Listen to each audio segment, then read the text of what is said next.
Chapter 3. Reverence for the receptacle of the perfections, which holds immeasurable good qualities. 1.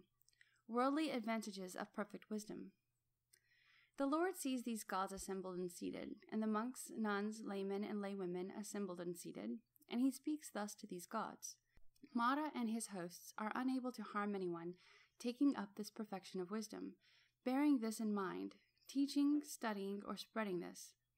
Humans and ghosts alike are unable to harm these, nor do these die untimely deaths. Any deities setting out for full enlightenment, but not yet having hold of this perfection of wisdom, as these approach any person who does so and listen, these also take up, bear in mind, teach, study, and spread this perfection of wisdom. A person devoted to this perfection of wisdom will certainly experience no fear, one certainly never becomes stiff with fright, whether one be in a forest, at the foot of a tree, in an empty shed, an open place, a road, a highway, or the woods, or on any ocean. The four great kings. It is wonderful, O Lord, any beings taking up, bearing in mind, this perfection of wisdom, for these disciplined beings in the three vehicles, and yet do not perceive any being. We, O Lord, do protect such a person. Shakra, Brahma, and the other gods likewise promise to protect any follower of perfect wisdom. Shakra. It is wonderful, O Lord, by taking up, etc., this perfection of wisdom, one gains many advantages even here and now. Does one, taking up perfection of wisdom, take up all the 6 perfections? The Lord. Yes, and further, by taking up, etc., perfection of wisdom, one gains advantages even here and now. Listen attentively as I now teach you which ones are these. So be it, Lord, replied the gods. The Lord. The quarrels, contentions, and contradictions of any opposing this Dharma simply vanish away. The intentions of opponents remain unfulfilled. It is a fact for any followers taken hold of by perfect wisdom, such disputes simply vanish away and do not abide. This is one advantage even here and now. Here we have an herb, maghi by name, which is a cure for all poison. Suppose a viper, famished, is to see a creature and pursue it, following the scent in order to eat it. But now this creature goes to a patch of maghi and stands here. We know the smell of the herb causes the snake to turn back. As the healing quality of this herb is so powerful, it overpowers the viper's poison. Just so do quarrels, contentions, and contradictions to which any follower of perfect wisdom is exposed. Become stilled, appeased through this piercing flame of perfect wisdom, through its power, its strength, through impregnation with its power. These simply vanish, and neither grow nor abide. And why? It is perfect wisdom which appeases all evil, from ordinary greed to seizing on nirvana, and does not increase it. And these gods, and all these Buddhas, and all these Bodhisattvas protect this follower of perfect wisdom. This is an advantage even here and now, and further, the speech of any follower of perfect wisdom is acceptable, soft, measured, and adequate. Wrath and conceit do not overpower such as these. As one concentrates with diligence to reveal such facts in one's life, perfect wisdom tames and transforms this one. Wrath and conceit does not increase, neither enmity nor ill will take hold of one such as this, not even a tendency toward these. One turns mindful and friendly. Such a one reflects, as I foster ill will in myself, my faculties go to pieces, such that any features beneficial to any and all beings are consumed. And it is in any case quite illogical as I, being set out for full enlightenment and aspiring to train myself for such, might allow myself to come other the sway of wrath. In this way, one quickly regains one's mindfulness. This is another advantage even here and now. Chakra.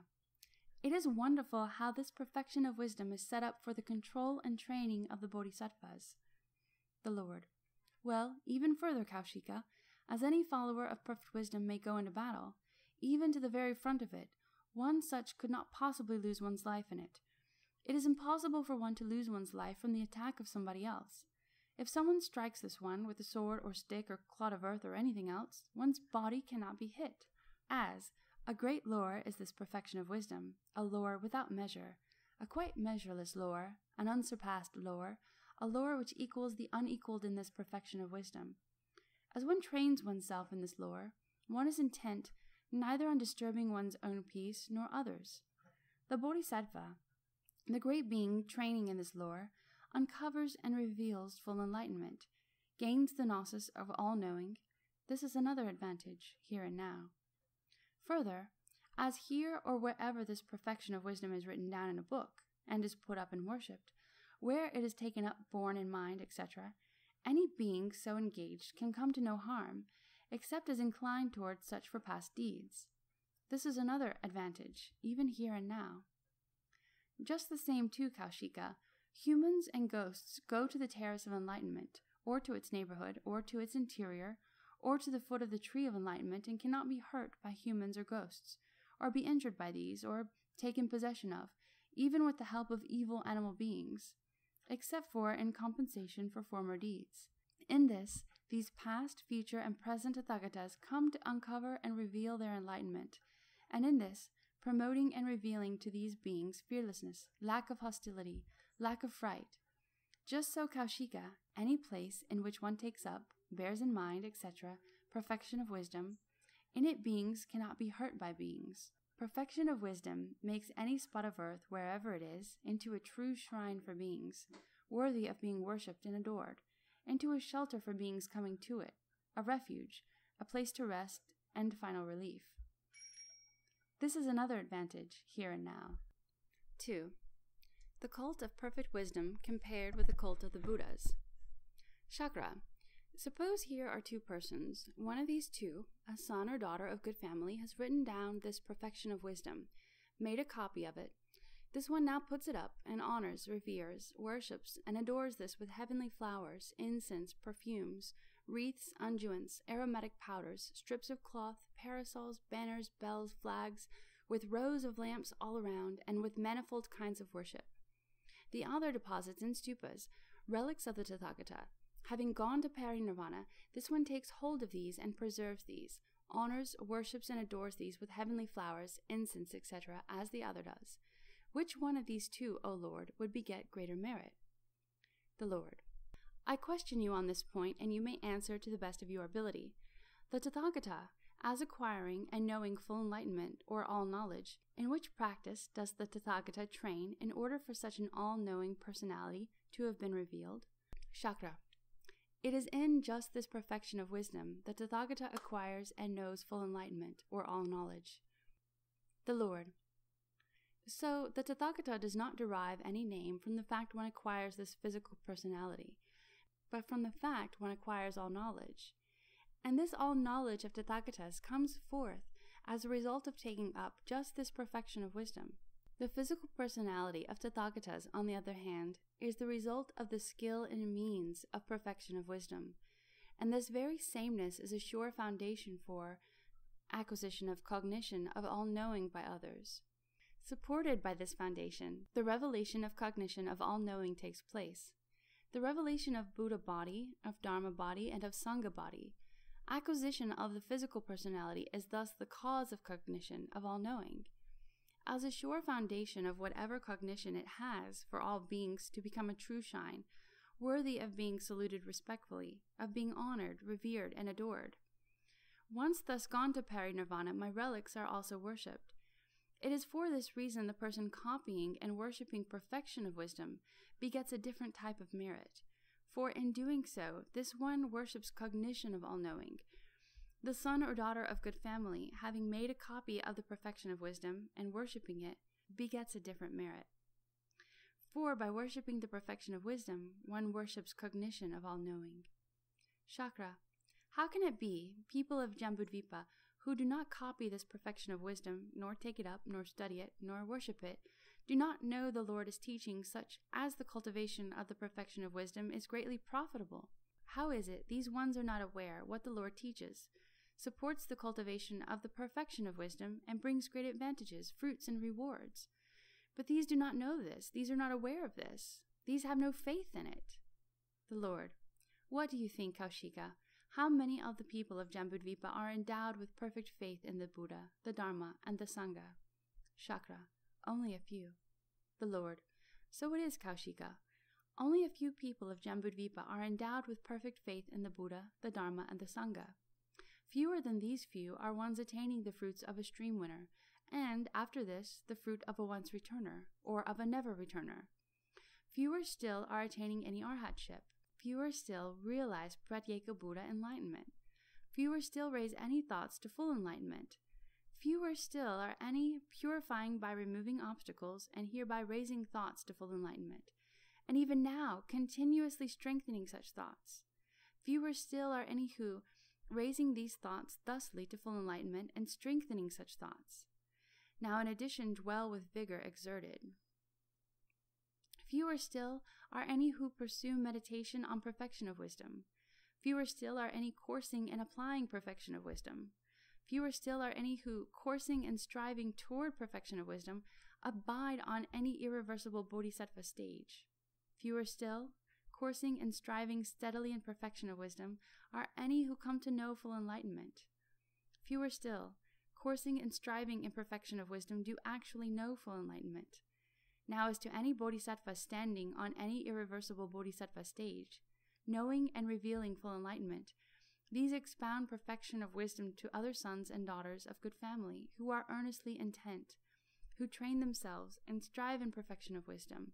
And these in turn take up their perfection of wisdom, study and worship it.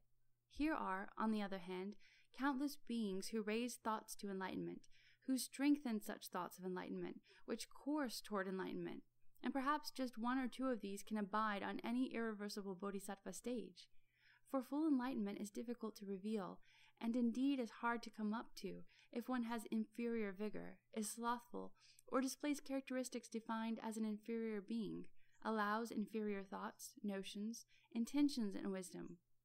So if someone wants to quickly know full enlightenment, one indefatigably and continually hears and studies this very perfection of wisdom. One comes to understand this. As bodhisattvas, Tathagatas train in perfection of wisdom. Also oneself needs to train in such, for she is Tathagata's teacher. In any case, upon any Tathagata's disappearance into final nirvana, bodhisattvas run back into this very perfection of wisdom. Here and now, Kaushika, if someone builds, for the worship of the Tathagata, once having disappeared into final nirvana, many kotis of stupas made of the 7 precious things, enshrining herein such relics of the Tathagatas, and all one's life honor these with flowers, does this one, on the strength of such actions, beget a great deal of merit? Shakra. Indeed, such a one does, O Lord. The Lord. Vastly different is any merit of someone truly believing in this perfection of wisdom, who trustingly confiding in this, resolutely intent on this, serene in one's faith, with one's thoughts raised to enlightenment and earnest intent, hears this, learns this, bears this in mind, recites and studies this, spreads, demonstrates, explains, expounds, and repeats this, illuminates this in detail to others, uncovers this meaning, investigates this with one's mind, and who, using wisdom to one's fullest extent, thoroughly examines this, who copies this, and preserves and stores away the copy, so this good Dharma lasts long, so this guide of the Buddhas might not be annihilated, so the good Dharma might not disappear, so the bodhisattvas, great beings, might continue to be assisted, since this guide does not give out, and who finally honors and worships this perfection of wisdom. Well, Kaushika, vastly different is any merit of any devotee of perfection of wisdom, compared not only with a person building many kotis of stupas made of 7 precious things, enshrining the relics of the Tathagatas. It is even more vastly different than any merit of one completely filling the entire Jambudvipa with such stupas. It is vastly different than any merit produced by all beings in a 4-continent world system, even as each single one of these built such a stupa, or equally as all beings in a small kilocosm, or in a medium dikilocosm, or in a great trikilocosm were to do likewise. Or if to put an imaginary case forth, all beings in any great trikilocosm simultaneously became human beings, and each one of these built such a stupa, and if each one of these, having built all such stupas, and honoring such for an eon, or the remainder of an eon, still any devotee of perfection of wisdom has vastly different merit than any kind or amount of merit resulting from the effect of the meritorious deeds of all such beings, as were to erect and worship those countless stupas. Shakra. So it is, O Lord, for any person honoring perfection of wisdom, in an absolute sense, such a one honors any and all past, future, and present Buddhas in all world systems, which can be simultaneously comprehended by only the cognition of a single Buddha. Such a one's merit is different than any kind or amount of merit of all beings, in great trikilocosms, countless like the sands of the Ganges.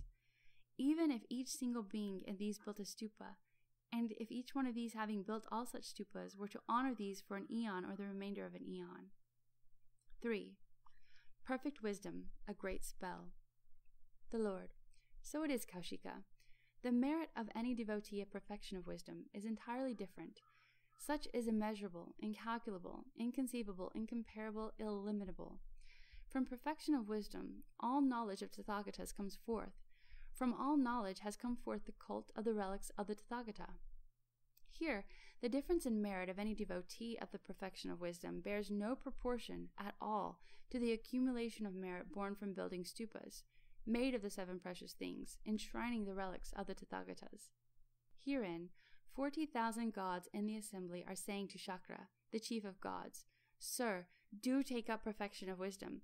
The perfection of wisdom, sir, take this up, recite such, study such, and explain such, for the unlimited benefit of any and all beings.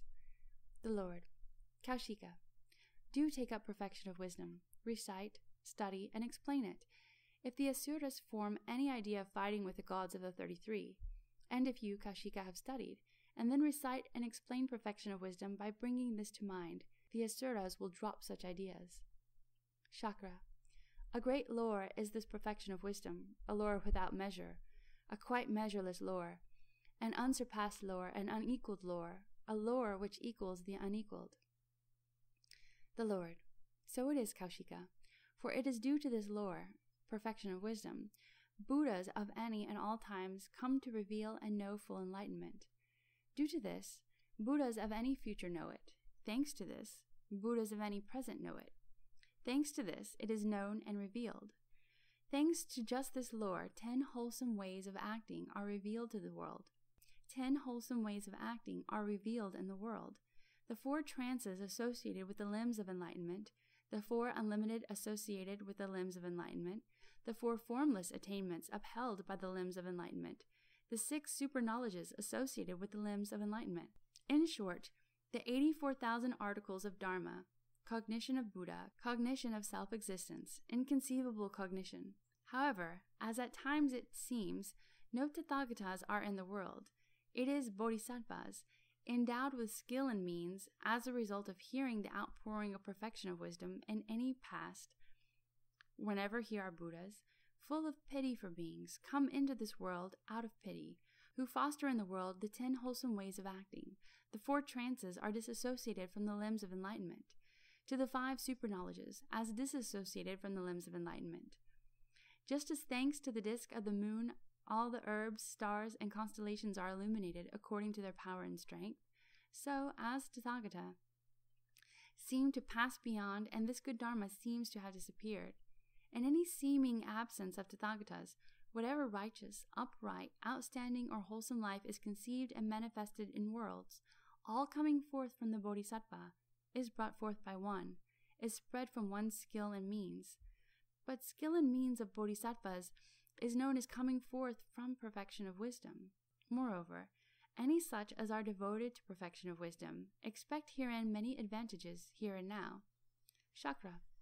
What are these advantages? The Lord. These devotees do not die any untimely death, nor from poison, or sword, or fire, or water, or staff, or violence. As these bring to mind, repeat, and apply this perfection of wisdom, the calamities which threaten these from kings and princes, from kings' counselors and kings' ministers, do not take place. As kings, etc., may try to do harm to these who again and again bring to mind, repeat, and apply perfection of wisdom, such kings, etc., do not succeed, for perfection of wisdom upholds such devotees. Although kings, etc., may approach these ones with harmful intent, they instead decide to greet these and to converse. For this perfection of wisdom entails an attitude of friendliness and compassion amongst and within all beings. Herein, even though any devotee of the perfection of wisdom may be in the middle of a wilderness infested with venomous vipers, neither beings nor ghosts can harm these, except as in return for past deeds. Hereupon, 100 wanderers of other sects approached the Lord with hostile intent. Shakra, chief of gods, perceived these wanderers from afar, and he reflected, "Surely these wanderers of other sects are approaching the Lord with hostile intent. Let me now recall as much of this perfection of wisdom as I have learned from the Lord, bring it to mind, repeat, apply, and spread it, so these wanderers cannot approach the Lord, and the preaching of this perfection of wisdom may not be interrupted." Hereupon, Shakra, chief of gods, recalls as much of this perfection of wisdom as he is learning from the Lord, brings it to mind, repeats, applies, and spreads it. The wanderers of the other sects hereupon reverently saluted the Lord from afar and went off on their way. So now it occurred to the Venerable Shariputra, for what reason do these heretical wanderers reverently salute the Lord from afar and now depart on their way? The Lord: As Shakra, chief of gods, perceived the thoughts of such hostile wanderers of other sects, he recalled this perfection of wisdom, brought it to mind, repeated, applied, and spread it, with the object of turning back the wanderers of the other sects who wanted to quarrel, dispute, and obstruct, and prevented these from approaching this place. The perfection of wisdom is being taught. And I have granted permission to Indra, chief of gods. I saw not even one pure Dharma in these wanderers. They all wanted to approach with hostile intent, with thoughts of enmity. Hereupon it occurred to Mara, the evil one, the 4 assemblies of Tathagata are assembled, and seated face to face with Tathagata. Face to face with Tathagata, these gods of the realm of sense desire and of the realm of form are sure to be predicted in this assembly as bodhisattvas to full enlightenment. Let me now approach to blind them. Herein Mara conjured up a 4-fold army and is moving towards the place the Lord is. Now, again it occurs to Shakra, chief of gods. Surely I can see this is Mara, the evil one, who has conjured up a 4-fold army, moving towards the place the Lord is. But the array of this army is not the array of King Bimbisara's army, nor of King Prasenajat's army, not of the army of the Shakyas or of the Lichavins. It is seen for a long time Mara, the evil one, pursues the Lord, looking for any chance to enter, searching for a chance to enter, intent on hurting beings. I now recall this perfection of wisdom, bring it to mind, repeat, apply, and spread it. Hereupon, Shakra recalls just this perfection of wisdom, brought it to mind, repeated, applied, and spread it. Immediately, Mara, the evil one, is seen as turning back again and going on his way. The gods of the 33 conjured up heavenly Mandarava flowers, flew through the air, and scattered these over the Lord. Now in triumph these cry, "For a long time surely is this perfection of wisdom coming to those people of Jambudvipa." Seizing more Mandarava flowers, these scattered and strewed these over the Lord, and said, "It is seen how Mara and his host have no chance to enter any beings who preach and develop this perfection of wisdom, or which course in it. Any beings hearing and studying perfection of wisdom are endowed with no small wholesome root. These who come to hear this perfection of wisdom fulfill duties also under the jinas of other times. How much more so any studying and repeating it, who are trained in thusness progress to such and make endeavors regarding such. These are people honoring Tathagatas, for it is in this perfection of wisdom one searches for all knowledge. Just as all jewels are brought forth by a great ocean and are searched for through it, just so the great jewel of all knowledge of Tathagatas is searched for through the great ocean of perfection of wisdom. The Lord: So it is, Kaushika.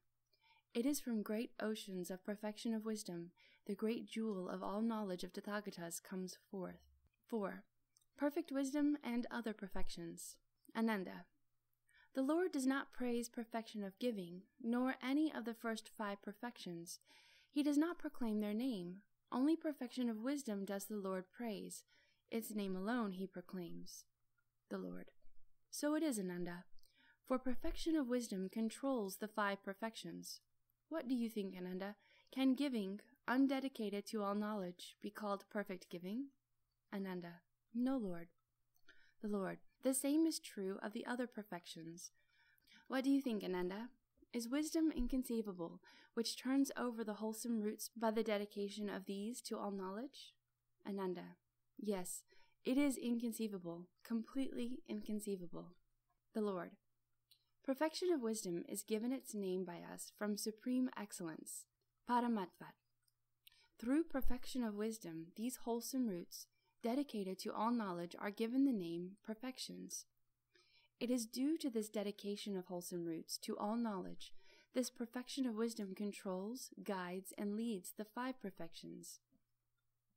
The 5 perfections are in this manner contained in this perfection of wisdom, and the term perfection of wisdom is just a synonym for the fulfilling of all 6 perfections. In consequence, as perfection of wisdom is proclaimed, all 6 perfections are proclaimed. Just as gems scattered about in the great earth grow as all conditions are favorable, and the great earth is their support, and these grow supported by the great earth, even so, embodied in perfection of wisdom, the 5 perfections rest in all knowledge. These grow, supported by perfection of wisdom, and as upheld by perfection of wisdom, are these given the name of perfections. So it is just this perfection of wisdom controlling, guiding, and leading these 5 perfections. 5. Further advantages from perfect wisdom. Chakra. So far, the Tathagata has not proclaimed all the qualities of perfection of wisdom, qualities which one acquires by learning, studying, and repeating perfection of wisdom. For how else could the limited amount of perfection of wisdom which I learned from the Lord have spread when just now heretics and Mara were turned away? The Lord. So it is, Kaushika. Moreover, not only by learning, studying, and repeating perfection of wisdom does one develop these qualities, but also one who is reverent towards and concentrating on a copy of this also is taught and develops advantages here and now. Chakra. I also protect ones who are reverent towards and concentrating on a copy of this perfection of wisdom, and still more so ones who in addition learn, study, and repeat this. The Lord. Well said, Kaushika. Moreover, as anyone repeats this perfection of wisdom, many hundreds of gods come near, many thousands, many hundreds of thousands of gods, so as to listen to Dharma. And, as these hear Dharma, these gods want to induce a readiness to speak in one speaking of Dharma. Even when one may not be willing to talk, these gods still expect, through their respect for Dharma, a readiness to speak is induced in such a one as this. And this one now feels an urge to expound this. This again is another quality which someone acquires just here and now by learning, studying, and repeating perfection of wisdom. Moreover, the minds of any discoursing on this perfection of wisdom remain uncowed in front of these 4 assemblies. These have no fear of being plied with questions from hostile persons, for perfection of wisdom protects these ones. Immersed in perfection of wisdom, one does not see the hostility, nor any who act with hostility, nor any who want to be hostile. In this way, upheld by perfection of wisdom, one remains unaffected by censure and fear. These qualities also someone acquires just here and now while learning, studying, and repeating this perfection of wisdom. In addition, one is dear to one's mother and father, to friends, relatives, and kinsmen, to Shramanas and Brahmanas. One is competent and capable of refuting, in accordance with Dharma, any counter-arguments which may arise, and is able to deal with counter-questions. These qualities also someone acquires just here and now while learning, studying, and repeating perfection of wisdom.